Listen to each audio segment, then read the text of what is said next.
Wait skip করবা না একদম। মামুন লালার ভিডিও হলে তো পুরাটা বসে বসে ধৈর্য ধরে দেখতা।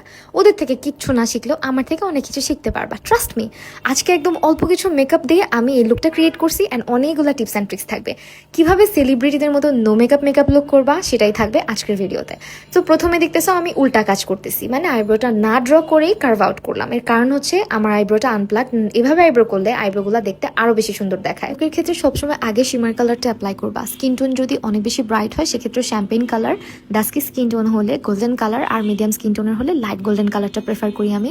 আর এভাবে আঙুল দিয়ে ব্লেন্ড করবা যাতে করে ওই চিকি ব্যাপারটা না হয়, আর এটাকে ব্লেন্ড করে দিবা স্মুথলি যে কোনো একটা নুড কালার দিয়ে। এই লুকে কিন্তু কোনো প্রাইমার ফাউন্ডেশন কিছু থাকছে না, জাস্ট আমি একটা সানস্ক্রিন নিয়েছি, সাথে একটা কনসিলার আর হচ্ছে একটা লিকুইড হাইলাইটার। এই তিনটাকে একসঙ্গে ভালোভাবে মিক্স করে দেন আমি স্কিনে অ্যাপ্লাই করবো।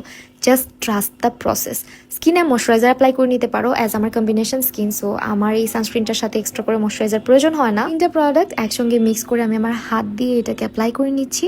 খুব জোরে ঘষা দেওয়া যাবে না, তাহলে কিন্তু জায়গা থেকে সরে যায়। ভাই গ্লোটা দেখছো স্কিনের, একদম ইনহ্যান্স হয়ে গেছে, স্কিনটা কতটা বেটার লাগতেছে। সো আমি এখন একটা কনসিলার দিয়ে আমার আন্ডার আইটা জাস্ট একটু হাইলাইট করে নিচ্ছি, আদারওয়াইজ দেখতে অনেকটা ডাল দেখাবে। আর এই ধরনের লুকগুলোতে ট্রাই করবো একটা লিকুইড ব্লাশ বা ক্রিম ব্লাশ অ্যাপ্লাই করার। আমি সুইস বিউটিটা অ্যাপ্লাই করছি, এটা খুবই ভালো।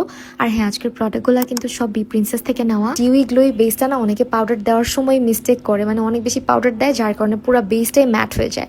সো এই ভুলটা করা যাবে না। জাস্ট টি-জোন এরিয়াটাতে আমি অল্প করে পাউডার দিয়ে নিচ্ছি, অ্যান্ড পাউডারটা আমি একদমই ডাস্ট অফ করবো না, জাস্ট ডিরেক্ট এটার উপর সেটিং স্প্রে অ্যাপ্লাই করে দিব। এই ট্রিকটা প্লিজ একবার কাজে লাগাই দেখো, ফ্যান হয়ে যাবা। বিউটির ব্লাশ ব্রঞ্জার হাইলাইটার এই প্যালেটটা এত জোস আর এত রিজনেবল। এখান থেকে আমি ব্লাশ আর হাইলাইটার মিক্স করে অ্যাপ্লাই করে নিলাম। আন্ডার আইজও কিন্তু আমি সেম নুড কালারটাই অ্যাপ্লাই করছি, দেন হচ্ছে একটা নুড কাজল দিব। চোখের পাতার নিচের অংশটাতে অবশ্যই একটা ব্ল্যাক কাজল অ্যাপ্লাই করে নিবা, এতে করে যখন তুমি মাস্কারা দিবা ল্যাশগুলো দেখতে আরো বেশি বড় বড় লাগবে। আমি লাইনার অ্যাপ্লাই করবো না, জাস্ট ইনার কর্নারে একটু করে টেনে দিব যাতে করে চোখগুলো দেখতে টানা টানা লাগে। As I have hooded eyes. Beauty গ্লাসের লিপ লাইনারটা ইউজ করছি, এটা ডার্ক ব্রাউন শেড দিয়ে স্মাচ করে নিলাম, অ্যান্ড খুবই অল্প একটু লিকুইড লিপস্টিক দিয়ে জাস্ট ব্লেন্ড করে দিব। এটাও কিন্তু সুইস বিউটির একটা লিপস্টিক। এরপরে সেটিং স্প্রে অ্যাপ্লাই করে নিলাম, অ্যান্ড টানা, this is my final look. এখানে কিন্তু কোনো প্রকার স্মুথনেস বা ফিল্টার কোনো কিছুই আমি দিই নাই, জাস্ট র দেখতেছো তোমরা।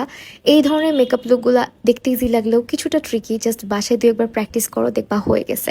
অ্যান্ড আজকের ভিডিওটা কেমন লেগেছে অবশ্যই কমেন্ট সেকশনে জানিও। বাই।